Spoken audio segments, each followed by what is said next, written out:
Thank you all for joining us for Big Questions, Big Ideas. The title of my presentation is Redesigning Sacred Spaces. My name is Dr. Sarah Alfaro. I am an assistant professor of interior design within the College of Architecture and Planning, Department of Construction Management and Interior Design. I study sacred spaces and how people interact with them and how the place and the people sort of work within each other. And so tonight we're going to really talk about how to redesign sacred spaces that have transformed. So research on place is multidimensional, and the concept has been studied according to various domains. Disciplines such as environment behavior, sociology, human geography, psychology, and architecture have all examined place. In a historical context, the word space had a strictly geometrical meaning, an empty area. There was no perception or connection to social space. It was considered outside human existence and not considered to play an active role in shaping the social life. In the 1950s and 1960s, practitioners restyled geography as a positive spatial science and began to construct spatial laws based on statistical analysis. This research conceived that space was structured on relationships that were measured and played out. It was a new language of spatial dynamics where human activity and the phenomena could be reduced to movements and networks, nodes, and hierarchies that were played out on the Earth's surface. As geographers continue to understand the neutral container filled with human activity, psychologists and sociologists started studying space from a behavioral perspective. These studies revealed that space was subjectively caught up in social relations, both produced and consumed. Soon, space was defined by being made up of the perceived, conceived, and lived in. And thus the term place emerged. Place was defined by and constructed in terms of the lived experience of peoples. It was pioneered and explained to be the heart of place experiences are the degree to which one feels inside, that is, secure rather than exposed, comfortable rather than stressed, and at home rather than out of place. As you can see here, the term place differentiates from space. What begins as an undifferentiated space becomes a place as we get to know it better and endow it with value. The ideas of space and place require each other for definition. From the security and stability of place, we are aware of openness and freedom and the threat of space, and vice versa. Furthermore, if we think of space as one which allows movement, and then place as a pause, each pause in movement makes it possible for location to be transformed to place. At this stage of the development, places were fundamental in expressing a sense of belonging for those who interact with them and who were seen provided some identity for those relating to them. Human geographers took this as existential space and places that do not have particular scale associated but created or maintained through fields related to people's emotional attachment. A part of what distinguishes place from space is that place has an intensity that connects sociality with spatiality in everyday life. Dovey quotes Massey when he says, while space is socially constructed, the social is spatially constructed. It's a framework that stems from John Agnew saying, meaningful places emerge in a social context and through social relationships that are geographically related and at the same time related to social, economic, and cultural surroundings, and they give individuals a sense of place, a subjective territorial identity. Moving beyond the emotional connection of person and place, there are for some connections to more even difficult and more interesting to prove. The idea of sense of place is less concerned with observable qualities such as mood and character and atmosphere, but it also allows these observable qualities where researchers began to study things that were intangible. Sacred spaces distinguish themselves from profane spaces in that they are set apart from society and transcend everyday life. Research specific to sacred space has been studied through a variety of lenses. However, the study of sacred space from a social constructivist lens is limited. Sacred spaces and religious architecture, also known as sacred architecture, are areas where these special intangible qualities may be revealed. The sacred was defined by the space, time, and cosmology. The sacred space is one where three cosmic levels, the earth, heaven, and underworld, at once come into contact with each other and are represented in a whole. Iliad says that the sacred distinguishes itself from the profane. The sacred are those things set apart from society and transcend everyday life, and the profane is everything else. Meaningful location, including location, locale, and a sense of place, play a role for a space to become sacred. Religious architecture is located and has a fixed objective, coordinates on Earth, and unique part is that they're connected in a transcendent place, a place that's infinite and indefinite with coordinates. Their locale is the physical material setting for the social encounter, and again, the unique part of spaces that within the sacred space is the locale that a spiritual can happen and the non-tangible events arise. Paired with the subjective and emotional attachment people have to place, a sense of place is created inside these sacred spaces and religious structures. The topic of sacred space invites contemplation of the divine mystery in a built form and encourages a deeper understanding of place formation, our presence in space, and the role on human life. Sacred spaces eliminate the boundaries, which is almost the first task.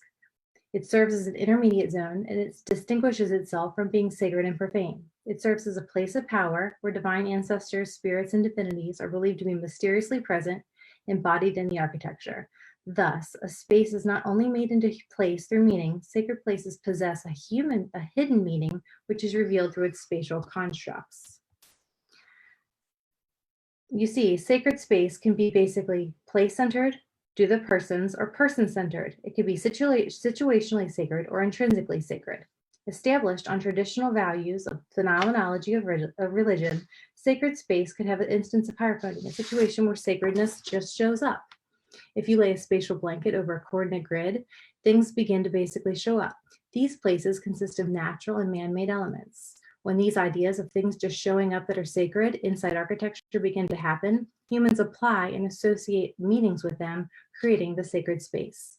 Some religious architecture has lost their sense of space due to the loss of meaning and associated attachment humans place on them. Other architecture that houses religious events never had the meaning applied to them, thus aren't deemed sacred. And still, some non-planned religious architecture has become sacred as a result of something just showing up and humans attaching meaning to it. So this presentation focuses on the fluid built form, a place in the state of becoming, never finished and always being performed. It highlights how place can be considered an inextricable, intertwined knot of spatiality and sociology. It eliminates how two specific religious groups, a Catholic and a Protestant, frame their social practices and disclose the ways in which they become wrapped up in where they are. As place research evolved, it transitions from being in the world to becoming the world. Place is the locus of complex interactions and outcomes of power geometries that operate across many spatial scales to body and the global. Places and the social relations within them are the result of particular arrangements of power, whether it's individual or institutional, or imaginative or materials. Places are relational, contingent experiences and understood differently by different people. They are multiple, contested, fluid, and uncertain. They are territorial, and they are not fixed. An author named Dovey explains that we need to move away from the time of being in the world to a notion of becoming in the world. He suggests that the built environment is a division and a vision. This implies that places are not cognitively understood, but internalized and embodied through the built way that the built form frames social practices. The idea of places becoming summons that there is no constitute outside, which explains an inside as originally proposed when developing a definition for place. Thus, place cannot be explained through reference to a wider spatial process, and this perspective of both space and place is always becoming, in process and unavoidably caught up in power relations. Scholars have taken hold of this concept and are studying the fluid identity of religiously charged places in this notion of becoming sacred spaces. This result is based on the heightened awareness of a role culture plays on religion. Sacred spaces are constructed ideas, and places are not sacred by themselves in some circumstances. Looking at how human innovation and cultural forms, as well as the claims of religious transcendent truth, produce space and place, an emphasis is placed on how religious spaces are places in motion. Religious architecture tells the continuing story of cultural developments throughout the world and society developing cultural clues that are making these sacred spaces fluid, hybrid, and ever-transforming locations. While the study of place and sacred place matures, there is an increase in literature on the study of places in transformation, notions of places being in the world to places becoming the world. Research supports the philosophy and confirms that places are not fixed, frozen scenes for human activity, but they are constructed by people doing things, always becoming. I have begun to study the reuse and transformation of sacred spaces and reveal the deep consequences for the architecture and the people surrounding these places. In the transformation of sacred space, these questions arise. What should be done with sacred spaces when the religious practice melts away? What type of sacred space becomes installed in the new configuration? How do remnants of the pre-existing era form a powerful deposit in the new space? Places are constructed by people doing things, and in this sense are never finished. The reuse of sacred buildings is a sensitive issue. The built environments are references to something beyond themselves, and literature recounts sacred spaces being altered towards profane roles, such as churches turning into nightclubs, and sacred places being converted from one religion to the other, such as a Protestant church to a Jewish synagogue. However, there are little to no precedents that have surfaced where a Protestant place of worship was transformed into a Catholic cathedral. This study focuses on a case study using a social constructivist lens. This research delivers a timely and in-depth study of a Protestant Crystal Cathedral transforming into Catholic's Christ Cathedral. Seen here is the front signage from 1980 of the Crystal Cathedral, and then on the right, the signage from 2019 of that cathedral turning into the Christ Cathedral, a Protestant church turning into a true Catholic cathedral. The Crystal Cathedral was part of the Reformed Church of America, located in Garden Grove, California. From inception to completion, this ministry was well known for its spectacle involving people, place, and change. The visionary behind the Crystal Cathedral was Reverend Dr. Schuller. On January 16th, 1955, Reverend Schuller accepted the call from the Reformed Church in America to start a new church in Orange County, California. As the Schuller family arrived in Garden Grove, options for the church were limited. After a week of deliberating with a manager from a drive-in theater, the approval came and he started his church in a drive-in theater. As you can see here are snapshots from 1955 in the left column, 1961 to 1968 in the center column, and then 1977 to 1908 in that third column. And as I read about this, you can kind of browse these images to kind of capture the essence of what happened to Dr. Schuller, who's standing right there on the left bottom image on top of that drive-through popcorn stand preaching to those cars in the crowd. Drive-in theater, worship as you are in the family car. Ironically, what's happening today with these churches not being able to hold services in buildings due to the pandemic, they're actually holding drive-in services as Reverend Schuller did in 1955. So it's all kind of circling back due to the circumstances. On March 27th, 1955, Robert Schuller had his first drive-in theater service. He recollected memories of blue skies and clouds and the streams flowing and the birds as when he was a childhood playing outside, and he loved the idea of the outdoor service. Many notable buildings were erected on this site prior to the Crystal Cathedral, which I'll be talking about. There was the Arboretum, which was a walk-in drive-in church designed by Richard Neutra, a Tower of Hope, which was the tallest building in Garden Grove. And actually that Tower of Hope was the production set for the Hour of Power, which is the longest running televised ministry to date. And so you can see some of those pictures in that center column of that television program, Hour of Power, which is still televised today, and that bottom center image, which is the Tower of Hope, that largest, tallest building in Garden Grove, California in 1965.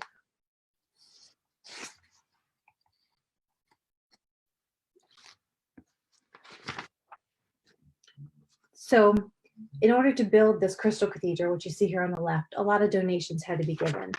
Donations were a big deal. And so with the cost of the structure on the rise, this vision surfaced, and they knew they wanted an all-glass building.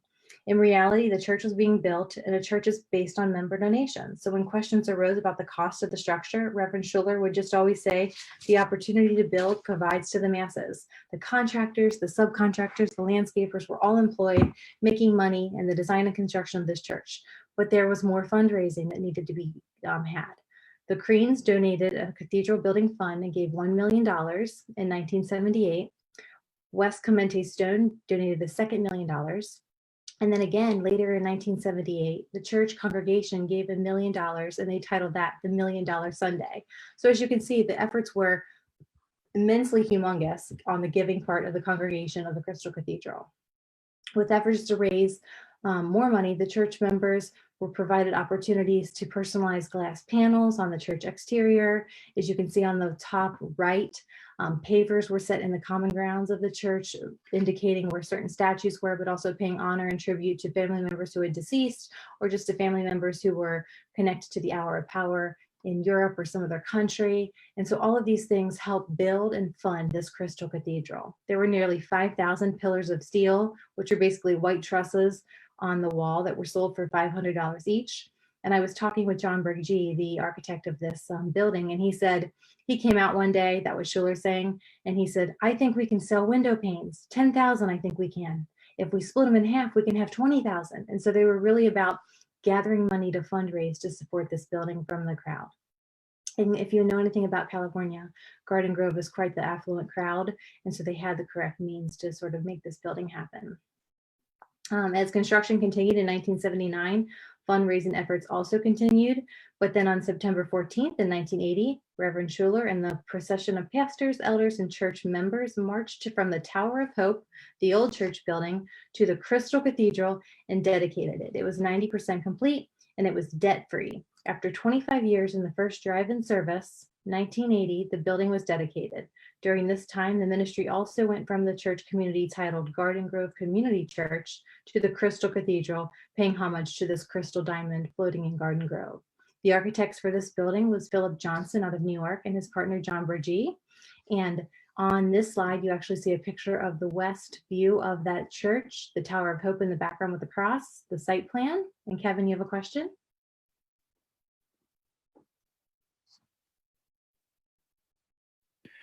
We're not seeing the slides move forward, so I can't follow what you're referring to.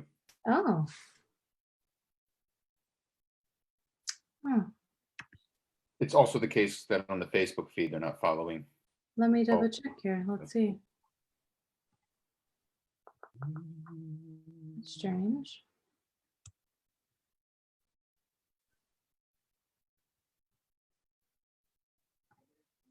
Let me share again. Thanks for letting me know.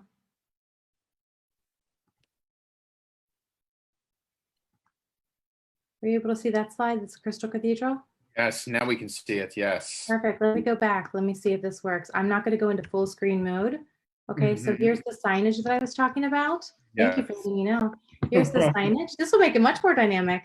Okay, here's the signage.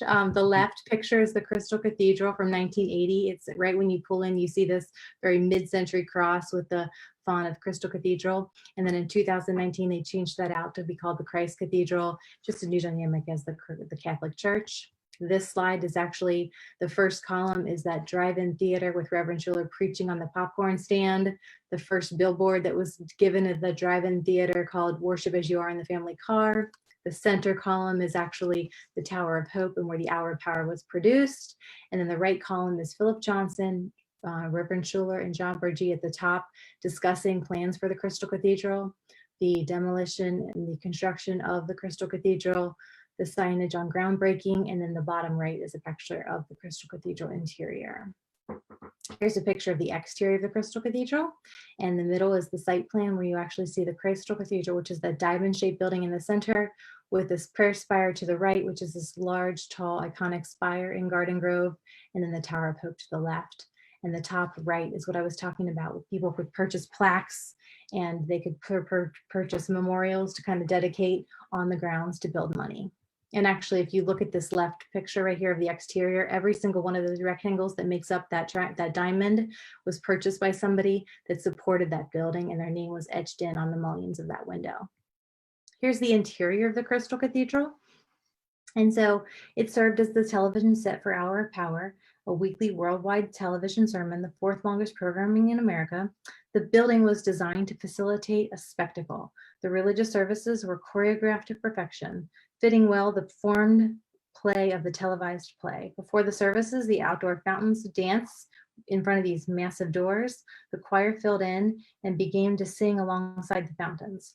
Massive doors swung open and the inside fountains rose, and then Reverend Schuller raised his arm to the congregants in their cars and began the morning prayer. Interestingly enough, that picture on the left, you can see a glimpse of the Jumbotron, which is the largest television inside of a church during that time, the Hazelwright organ, which is the big feature moment in glass, the choir in front of the Hazelwright organ, the fountains down the center, and this big door that was actually commissioned by NASA to let the outdoor wind inside the building. And ironically, the first time I ever visited the Crystal Cathedral, I was there, the service began, Reverend Schuller lifted his arm, exactly how I described.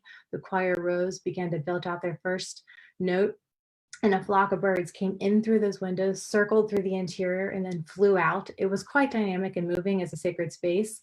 And so those doors were on rollers, and they closed and they opened depending on the weather in the Southern California times. So through the 1980s and into the 2000s, construction continued on the Crystal Cathedral site. Famous architects built the Reverend Robert Schuller Center, Memorial Gardens, and a Mary Hood Chapel, as well as another tower. Philip Johnson, John Burgee, Richard Meyer, Richard Neutra were all famous architects that were during that time prevalent designers and worked on this site. However, in 2000, at the age of 80, Reverend Robert Schuller stepped off the platform and his son, Robert Schuller, took over. But then in 2006, Robert Schuller assumed the role of senior pastor, and he held that role for 2 years, but it didn't seem to work out. So in 2010, his daughter, Sheila, actually then took over as senior pastor of the Crystal Cathedral. Again, she was making some design decisions inside the space the congregation didn't quite like, and so that was short-lived. And eventually, the church filed for bankruptcy in 2011. Shortly after it filed for bankruptcy, the Roman Catholic Diocese of Orange purchased it in 2012 for $57 million, which was a steal. And they agreed that Crystal Cathedral could have 3 years to move out, to move congregations, and to find a new place to house their weekly services. Reverend Robert Schuller's grandson, Robert H. Schuller, is actually the pastor that moved out into the new location. And he's the new face of Our Power, which still exists today. And ironically, the congregation from Crystal Cathedral moved 4 blocks down the street to the Roman Catholic Diocese of Orange secondary building. So they basically did a building swap, but nothing compared to this Crystal Cathedral. So if we think about the Christ Cathedral, which was formerly the Crystal Cathedral, it's the new name that the Diocese of Orange named the Crystal Cathedral. It underwent renovations with Johnson Fame architectural firm, as well as Relis Clemente Hale firm. There are many concerns that the space was just being reimagined and putting by the wayside all the years and member donations that actually occurred. As you can see on this slide, there's an exterior of the Christ Cathedral, which was to remain unchanged per the contract, given the substantial iconic built form and the stance that it made in the community. Rios Clemente Hale and Johnson Fame reimagined the interior, however, which I'll show you in a moment.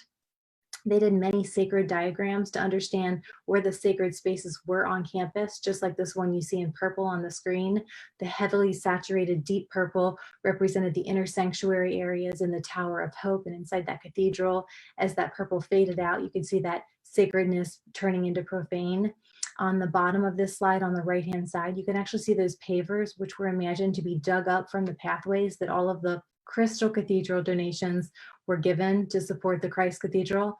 They were then going to be made into sculptures to kind of say that we still appreciate and we still regard you as a donor to this building.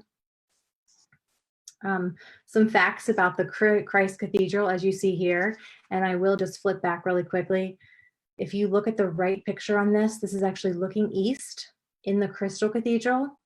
So you can kind of get that big gaze. You can see the exterior, the interior, and that space frame sort of structure. And then on the right top, you can actually see the same view looking east, but you can see how the Catholic Diocese of Orange, Johnson Fame, and Rios Clemente Hale reimagined that interior, and that's actually how they're worshiping today, with the altar still towards the north, but you can see that they did this quatrefoil system, which is actually a filtration system on the actual space frame of the structure that filters in light, and so that it doesn't get so hot and so cold during the summers and winters there, given it's still California, but you still get some pretty hot weather. And then they took out that open massive NASA door to make sure that that Hazelwright organ, which was sent back to Italy to have refurbished, would still stay in good standing. And then they added all the liturgical elements for the Catholic diocese that they needed to worship in this cathedral, such as the bishop's chair, the cathedra. Some facts about the Christ Cathedral. The crux and stone altar was crafted in Omaha, Nebraska from blackened steel and transported to Orange County in 4 separate pieces. That's that big cross hanging in the center. Bishop Van traveled to Italy, where he visited the stone and marble factory where the altar, cathedra, ambo, and baptismal were going to be crafted. He also toured the family stone and marble works, which was supplying the stone for the floor of the Christ Cathedral. So they were very hands-on when they went to redesign the interior of that space. So 3 overarching measures that contribute to the sacredness of this Christ Cathedral were the physical environmental attributes, the spiritual aspirations, and the sociological cultural conditions. Physically, the building's layout, material usage, art, and aesthetics supported the ability for users to access the spatial realm. Spiritually, the thrusting eternal focus revealed the various documents and sacraments underwrote the design.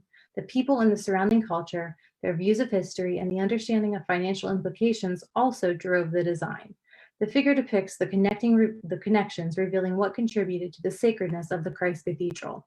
And as you see here, the spatial, social, and spiritual attributes all contributed to that sacredness of the Christ Cathedral. The social actors representing the Crystal Cathedral, which was the first building, who were part of the Reformed Church of America, built their cathedral to symbolize who they were and how they worshiped. For the Crystal Cathedral congregation, the space became sacred as actions led to stories of the impossible becoming possible, such as that $1 Million Sunday where the last $1 million was donated. From a drive-in church to an inconceivable glass cathedral, the worship environment was designed to facilitate and represent God's great power.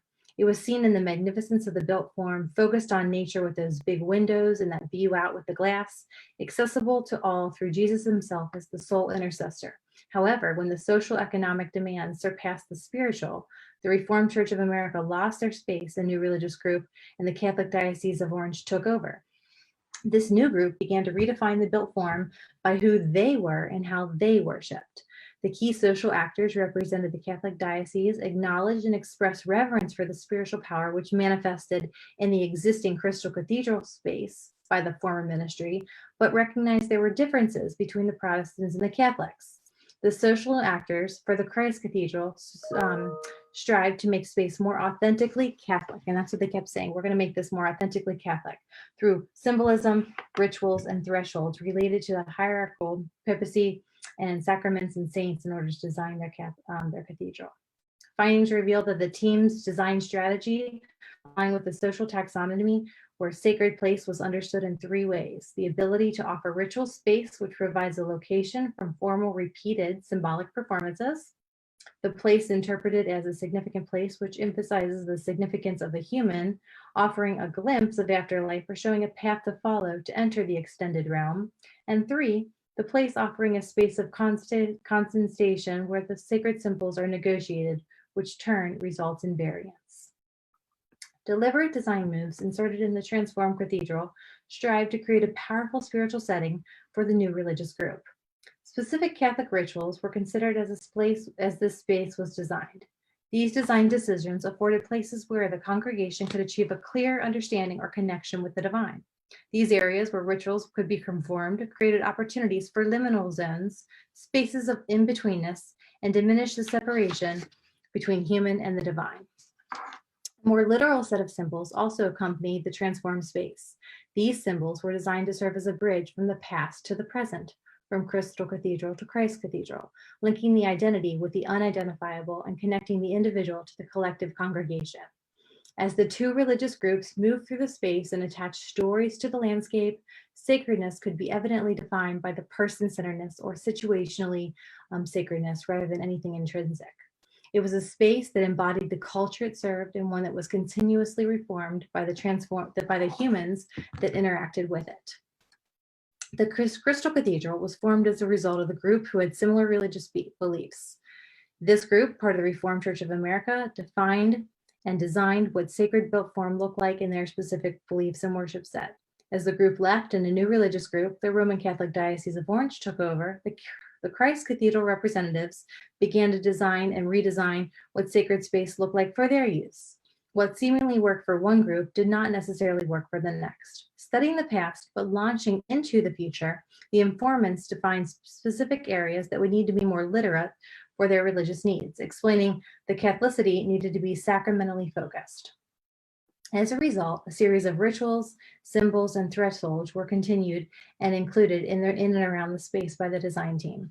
A sacred arts committee proposed various schemes incorporating art and imagery, among other aesthetic cues, into the Christ Cathedral, and they were well aware of the sacramental role of decorative arts in the Catholic Church.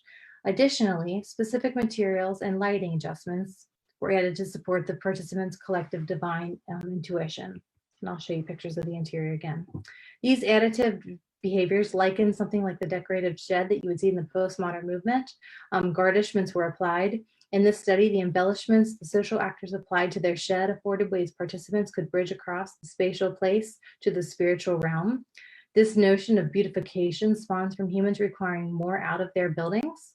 Not only do they require buildings to meet certain needs, but require buildings to have pleasing appearances. This pleasing appearance connects the human senses, and the sense affords a connection to the sacred. A church's aesthetic character is central to its purpose. The beauty is the only symbol we humans can devise that illuminates the transcendent. The climate of liturgy is one in all mystery, wonder, reverence, thanksgiving, and praise, requiring nothing less than the beautiful in its environment and its all artifacts, movement, and all of that appeals to the senses. Through the aesthetics of the built form, the divine can be emphasized. The Christ Cathedral used glass, as well as the Crystal Cathedral, to open those in the inside to the nature outside, thus creating a connection to the divine. The Crystal Cathedral's Robert Schuller vision for the shape was shaped by his upbringing, his need to be outside in nature. He used biorealism in the architecture to allow that natural light to filter in and the air to filter in. As guests walk through the Crystal Cathedral doors, the three entrances were strategically placed, and I will show you a picture of that right there. This served as a compression and prepared the visitors for the expansion to come. Once inside, the guests stepped closer towards the center of the cathedral, the balconies overhead ended, and there was an expansive scale, glass and lattice work rose 12 stories. Behind the chancel were two 90-foot doors that were controlled electronically. The aesthetics of the architecture were designed for people who desired an encounter with something more. Guests and visitors alike, in a recurring theme over and over, explained how the aesthetic details of the Crystal Cathedral centered on nature and heightened their connection they had with the higher power. As the Crystal Cathedral transformed into the Christ Cathedral, which you see here, the aesthetics transformed in order to suit their new identity. The informants described the new design as not neutral anymore. The designers hoped that their audience would begin to realize that something was unique in the space. And as the audience approached the cathedral threshold, the spiritual dynamic was elevated more deliberately, and the vagueness and ambiguity would disappear. The careful insertion of spiritual symbols carried a message quite different from the past, which was one connotative, open to suggestions, became more denotative, descriptive, and defined. It was one once of abstract expressionism in the view of the sacred that became symbolic and representational in the world of the sacred. It was once modern, now it's historic, and the original design applied a typological style. What was once new became reused with new meaning. What was once revolutionary, progressive, and anti-traditional became evolutionary in its decor using historical precedents. The Christ Cathedral design team had a humongous challenge. They were gifted an iconic modern building designed by Philip Johnson and John Burgee, yet had to redesign it in a way that connected with their inherited classical traditions. They were typically applied in a classical setting for the Catholic Church. Duncan Stroik, a leader in the Catholic Church architecture, explained that typical Catholic cathedrals have verticality, directionality, stability, and iconography and sacred images. As the Crystal Cathedral transformed to the Christ Cathedral, there were these characteristics which had to be reevaluated to fuse with this modern architecture, because there were two camps, the traditional camp and the contemporary camp. Some thought that this contemporary building could not be converted into a cathedral. The directionality was seen in the placement of the predella on the altar, the cathedra, and the ambro. Materials such as stone were added to the glass to reinforce solidity and permanence. a stone wall which encircled the glass exterior signifying stability, and the sacramental art added to the stone wall formed a middle ground to mediate between the humans and that which they worshipped. These classical additions could seamlessly be paired with the classical view of the Crystal Cathedral architecture, and he really said that this appealed to the classical camp. The social actors designing used this blend to bring clarification to their participants, those who are worshiping in this space. Whether literal or abstract, classical or modern, these outward signs of the inward and spiritual divine were used as a means to connect worshipers to the divine. Through these applied elements and aesthetic symbols, the walls would begin to teach alongside the religious leaders. The actors hoped that the aesthetic choices and associations they conveyed while defining and designing the sacred environment would create windows to the sacred. By the choices of the social actors made, through the definitions of the thresholds, considerations of the rituals, and insertion of symbols, they framed this ultimately designed shed, and it became the spiritual sacred home for the body and the congregation. It's true that we are and we become wrapped in where we are. By the way the social actors understood the built form and the spiritual realm, meetings were constructed. The added aesthetic helped to frame and support the spiritual meaning. The style of the frame, interpreted as a ritual sequence, symbolism, thresholds, design, and aesthetics, were intended to be interpreted by those encountering the space and were planned to act as a mediator of higher power for people to further comprehend the spiritual realm. So sacred place transformation calls for a situation by situation approach, being wedged within evolving circumstances. This case study of the Protestant Crystal Cathedral transforming to the Catholic Christ Cathedral tells the story of places that aren't finished but are constantly being transformed by humans who interact with them, and how social actors who represent the religious groups redesign the spaces that reveal much about the sacred environment and how it was viewed. As this space continues to evolve, future research will determine whether the views were accurate and actually if the design supports their needs. But ultimately, this research reveals a great deal about how sociology and how the social constructed sacred space applies deeper meanings to humans in their spaces. To continue to learn about sacred spaces and transformation, I have turned to Muncie and really truly asking what contributes to the sacredness of certain spaces here in Muncie that have transformed, and how and why the sacredness designed and defined in these transformations actually occurs. So over the next several slides, you'll see some transformations in our own backyard of Muncie. So the first one is the Revolution Church. I'm not sure who's in this audience. I see a few members on here, but Ball State was constructed, the Student Center, in 1952, named after Pittenger, the school's fourth president. And the Student Center was built in the collegiate Gothic cathedral architectural style and had several renovations and additions. The Revolution Church is now holding services in the Student Center ballroom on the university campus. So the question would remain, how and why is sacredness defined as this Student Center turns into a church on a Sunday and a Wednesday night? The Bridge Community Church, this Masonic temple land was acquired by the Masons to accommodate the rise in the membership. In 1920, the construction ended and well-known architects were actually commissioned for the project. The Cornerstone Center for the Arts grew out of a nonprofit organization, Muncie Center for the Arts, and it was created in 98. In 2006, the Muncie Center for the Arts merged with the Community Arts and Building Foundation, and the Bridge Community Church was established in 2006. So again, those questions arise, how is this space deemed sacred given this transformation? The Jar Community Church, the Muncie Civic Theater, was founded in 1931 and funded by William Ball. The theater's first play premiered in 1931, and during World War II, the Muncie Civic Theater temporarily closed. In 1961, the Muncie Civic purchased the Huger Theater, and it remained there since. The Jar was originally started in 2003 in the home of a Pastor Chris Bunch. The church eventually outgrew the home and began gathering at the YMCA, and then in 2018, the church moved to the Muncie Civic Theater. Again, the questions remain, how is this space deemed sacred, and what happened through that transformation of the Civic Theater to the church? The Horizon Convention Center, formerly Muncie's Federal Building, is a convention center featuring glass enclosed pavilion, outdoor terrace, and a classically original lobby. In 1996, there was an expansion and increased the facility to over 47,000 square feet. Oaks Church started with a team of 41 people and led the first church plant out of a Clear River church in Lafayette, Indiana. Their first public service was in 2015. And again, future study focuses on this place of transformation and what it means for the sacredness of this place. This church right here, the First Church of Christ Scientist, is actually the new location for Liberty Lofts, and it's located in this historic building from 1929. The church dissolved and Rainbow Cathedral moved in, and then the Rainbow Cathedral eventually sold the building to Studer Property Services, and now it's a set of lofts. So that concludes my presentation, and I hope you enjoyed as I posed big questions and presented some big ideas. And to conclude, maybe there's a little discussion that could be held that, have you thought of a church, a mosque, synagogue, temple that you've seen or interacted with that has been converted or transformed in your realm? And would you like to share your experiences? So thank you so much.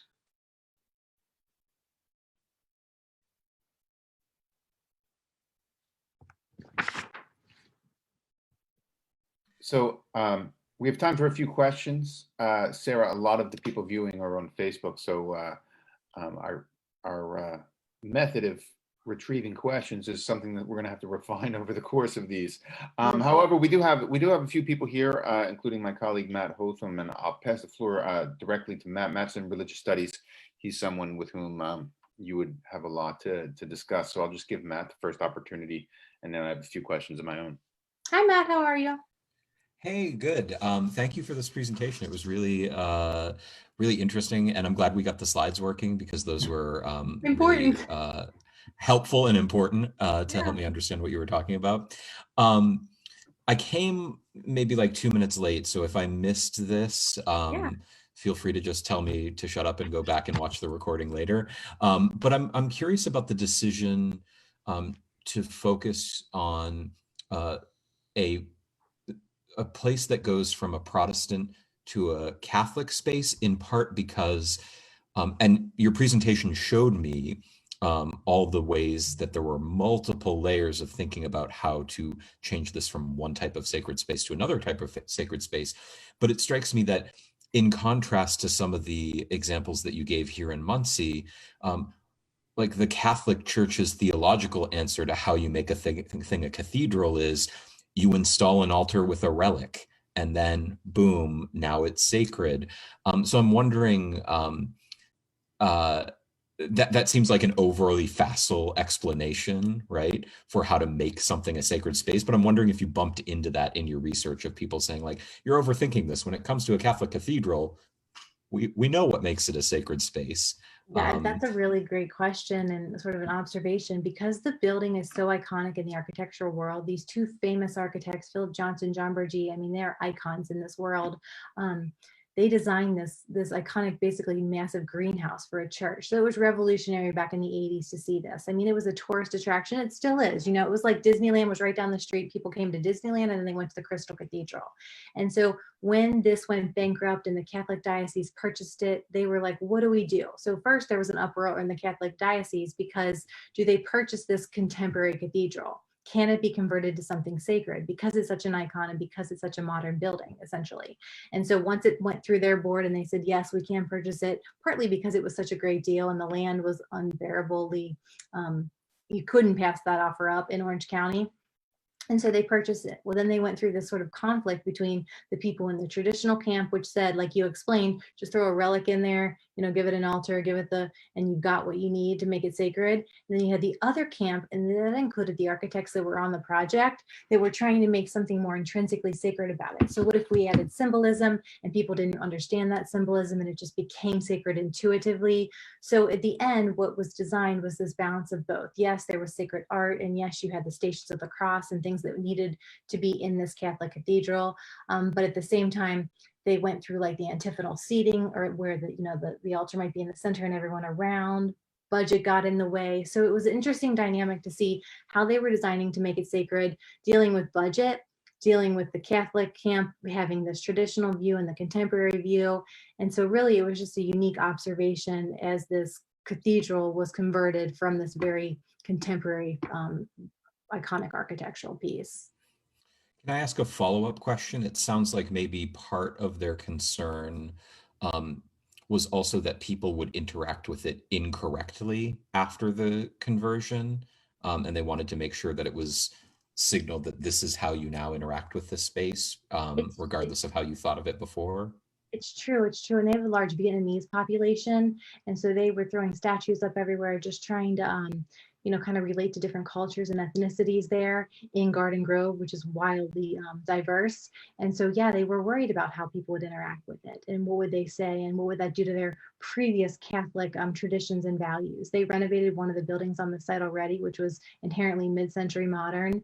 And they really had all of the sort of Catholic necessities in there as far as symbolism and art.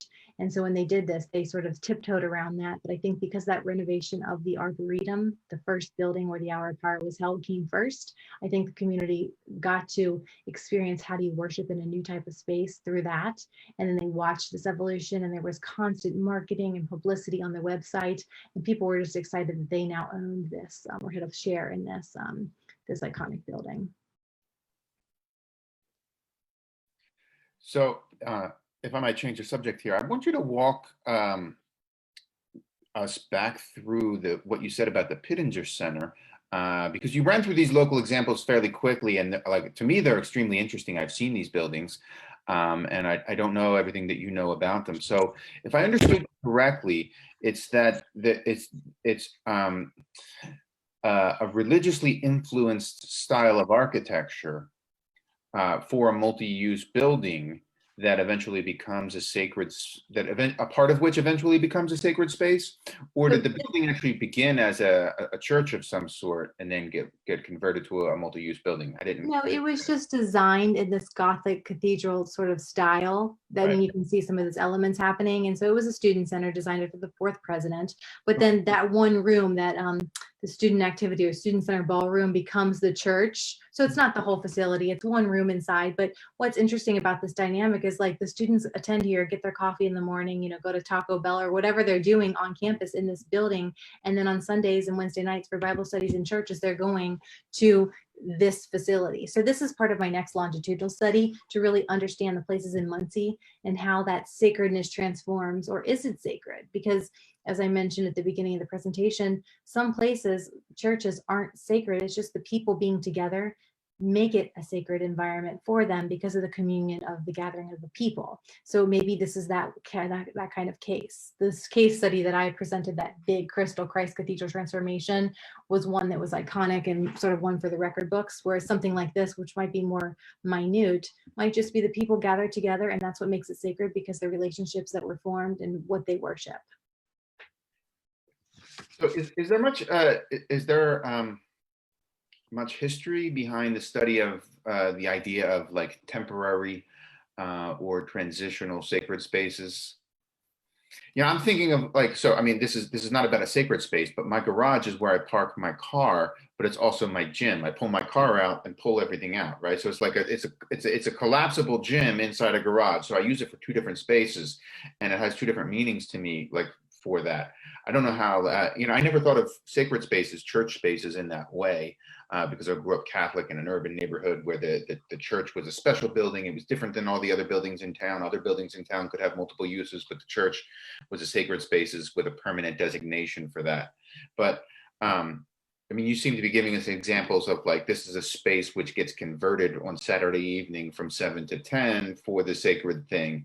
And I want to know, like, is this a modern thing, or is there much history? Is this a widely studied phenomenon? Yeah, I think because of the culture and what we're dealing with, specifically pandemic-ish, I think this is more of a cultural thing that's shifted over time. As you know, in history, I mean, those church buildings were the government buildings. This is where people went to make big decisions in the community, to vote the electives and things like that. And so they were the premier pediment kind of cornerstones to the church. And so no, they didn't necessarily transform. They might do it, but the government was built into the church during history. You see what I'm saying? And so now it's not per se.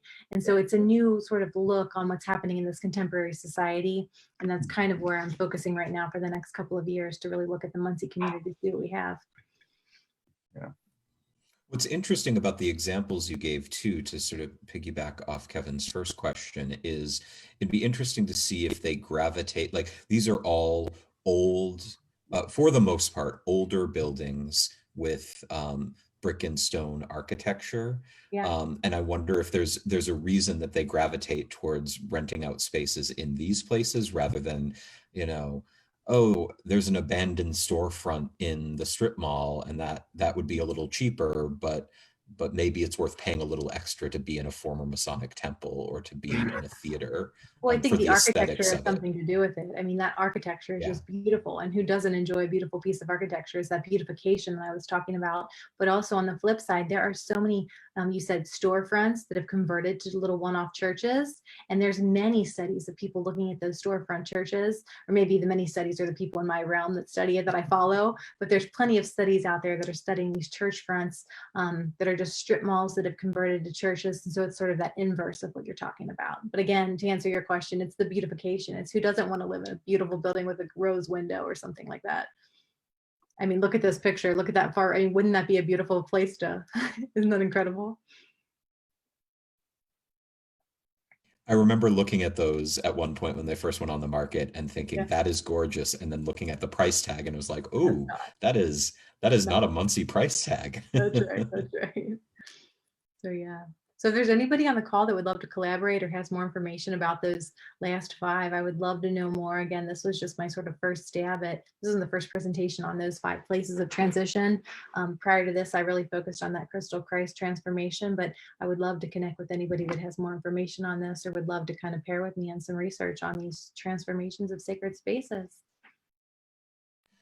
Can I ask one question related to that in terms of like what your field, where your field is going and what other research is out there? I'm really interested in, there's been a big movement to convert a lot of churches to breweries, right? There's Yeah. one in Indianapolis. I spent some time in Oregon this summer. There was one there. And there seems to be debates over whether that's an appropriate use of that space. And wonder if you know of if any of your colleagues or anybody is working specifically on those sorts of questions.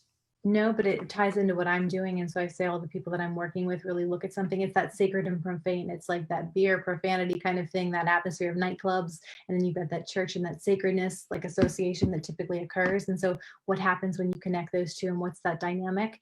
And then the field that I study is environment behavior. So how people affect the place, but then how the roots of the place affect the people. And so it's that dynamic and that sort of central line, that how the two overlap, specifically in that sacred profane environment that you're talking about. Thank you. Thank Yeah, you. and I like that question also, and I think I mentioned this once to Sarah in the past because it's something that I've been observing also. It's a beautiful cathedral turned into a brewery on the northwest side of Pittsburgh that first led me to think of that, because it was like the coolest place I've ever been to go drink on a Friday or Saturday evening. Yeah. But as a Catholic, there was some spooky sense that I had that this was somehow profane, the use of the space. I just want to ask you one more question, and this is about campus services, and I don't really, or campus spaces, I don't really have a way of formulating it very well, so you're going to have to help me with that also. But we, in the past, about 2 years ago, and by we, our department, the Department of Philosophy and Religious Studies, and Matt was the leader of this, we converted an office space, an empty office space, to a meditation room. And I had a few reservations at first. Was like, well, how can I, so that my office is right across the hall from it, matches a few doors down. So I wondered really, like, how could a space that I work in be so close to a sacred space that I could meditate in or have, engage in some type of, religious activity, spiritual activity. What is the situation with this? Like, how common is that in today's world? Do you find that there are lots of instances of businesses installing a sacred space there and converting what was otherwise a common office into that type of use? And how does it work? What are the problems that arise? Yeah, that's a great question. And absolutely. I mean, if you think about corporate design, like offices, we're now in the pandemic world, so it's a little bit different. But prior to pandemic world, we went from like everybody wanted the corner office in a cubicle, well, a corner office with walls, to the cubicle environment, to like this open office solution where people were just hot desking, where they could come into work, sit wherever, work from home, leave for lunch, come back, sit somewhere else. But it was proven to be very productive. And so because of this hot desk concept, or this place where you didn't necessarily have a place, you just came in and sat where you felt comfortable for the day. Did you want to put your feet up? Did you want to sit at a desk? Did you want to sit at a conference table? They actually started inserting telephone booth type rooms where people could just kind of have that outlet. So if you had to make a personal call, you were in the middle of hot desking that day, you couldn't make a personal call because you didn't really know the person next to you. And so you would go to these sort of sacred spaces to make that important doctor call, or just to meditate, or just to have lunch, or just to, you know, whatever you needed to do personally. And so I think the idea of these meditative rooms are becoming more popular. And I teach a capstone studio at Ball State, and the theme for the studio deals with like design in the ever pandemic world, or the future of the pandemic world. And so we've got students designing churches, corporate offices, boutique hotels, you know, all of the different typologies that you could imagine an interior designer designing. And they're figuring out how the pandemic has affected these places and what they need to insert to make people feel better. So the idea of like an escape room, you know, those game rooms that you like go in and it's like a scavenger hunt, you have to unlock the clues. That whole connotation is something different meaning, because people are really trying to escape what's happening to them. They're tired of being by themselves. They want to get social, but they are nervous and fearful to be social. So one student is actually redesigning this escape concept to be meditative and a way to interact with people, but still be safe and distant. So it's interesting. And I think we're all still trying to figure it out. So that's cool that you've got a meditation room right across from your office. Yeah, and thinking about the construction of it too, right? It was, you know, we didn't have much of a budget for it. We were trying to provide a multi-use space for students for mindfulness, and then also, you know, I teach Islamic studies classes, and so there's a student population on campus who needs to pray between classes but doesn't have an obvious space to do it. And so thinking of it as this multi-use quiet space, and then once we looked online, it was like, oh, need to make a meditation room in a sacred space? Here's the kit. Throw these things up and it transforms a mundane space into a sacred one, or a profane space into a sacred one. So the marketing of that was pretty interesting. And it makes me think about what you said about the way that religion is embedded in culture and it's going to be expressed based on the cultural sort of cues of the place in which that sacred space is designed. Because we certainly did that with the meditation room. And it did strike me that the Christ Cathedral looked, you know, I could see when you pointed out the stone and the wood and the gestures towards historic Catholic architecture, but in some ways it looked as much like an Apple store as it did like a church, right? And so it definitely reflected a California contemporary American aesthetic of what is pure and sacred and set apart as well. Yeah. And the diocese was really hoping that that would be okay from the congregation itself. You know, were they going to accept this and embrace this? And so they have. But, you know, I think it's partly because of the iconic building that they sort of were, they stepped into. And also on the side note, you know, the chapels in the airports, that's kind of this idea of like the meditation room right across from your office, where you're actually going to the airport to travel somewhere, but maybe you need a chapel experience, maybe you need a meditative experience. So now airports are including these chapel environments in there. And the multi-religious sacred spaces inside of like healthcare facilities and things like that, that happens all over. So it's interesting. I love your guys' perspective. Thank you. Yeah, thank you, Sarah. This was a really enlightening presentation, and I enjoyed it very much. I benefited, and then I hope much of our audience did. So thank you so much. If anybody needs me, please contact me and let me know how I can help you. All right. Okay, wonderful, Sarah. Thank you so much. And thanks again to the Muncie Public Library.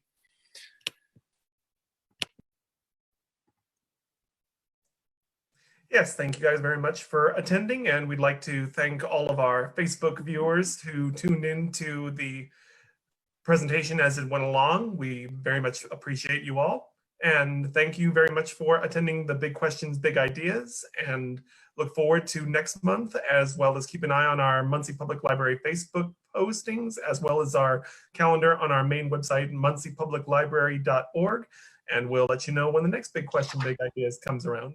But thank you all very much for your participation.